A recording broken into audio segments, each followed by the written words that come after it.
নমস্কার, কেমন আছেন সবাই? নতুন একটা রেসিপি নিয়ে আজ আবার হাজির হয়ে গেছি। আজকের রেসিপি হলো কুঁদরি পোস্ত বা খুন্তি, আপনারা যেটাই বলতে পারেন। এবার প্রথমে কড়াই গরম করে নিয়েছি। কড়াই গরম করে কড়াইতে কিছুটা পরিমাণ সর্ষের তেল দিয়ে ফোড়নে দিয়ে দেবো সামান্য কালো জিরে। এরপর যে দুভাগ করে কুঁদরিটা রেখেছিলাম সেটা ভেজে নেব।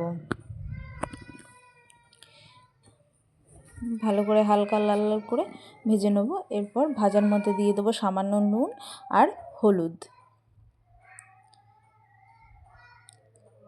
নুন হলুদ দিয়ে কিছুক্ষণ ভালো করে হালকা লাল লাল করে এবার ভেজে নেব। কুঁদরিটা ভালো করে ভাজা হতে হতে এরপর একটা পেস্ট বানিয়ে নেব। মিক্সার জারে নিয়ে নিচ্ছি সাদা তিল, কয়েকটা কাজু বাদাম আর দুটো আমন্ড বাদাম নিয়েছি।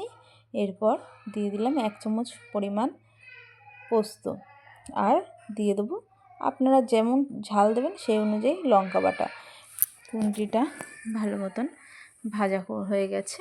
এরপর যে পেস্টটা বানিয়ে রেখেছিলাম সেটা দেওয়ার আগে দিয়ে দেব ওপর থেকে কিছুটা কাঁচা পোস্ত ছড়িয়ে দেবো, এতে খাওয়ার স্বাদটা ভালো লাগবে। এখন যে বাটাটা রেখেছিলাম সেই বাটাটা দিয়ে দেবো আর একটু মিক্সার বাটি ধোয়া জল দিয়ে দিলাম। জলটা দেওয়ার পরে ঝোলটা টেনে এসেছে। এবার ওপর থেকে একটু কাঁচা সর্ষের তেল ছড়িয়ে নামিয়ে পরিবেশন করব। আপনারা জানাবেন আমার আজকের রেসিপিটি কেমন লাগলো। চ্যানেলে যদি নতুন হয়ে থাকেন একটু সাবস্ক্রাইব করার অনুরোধ রইল। ধন্যবাদ।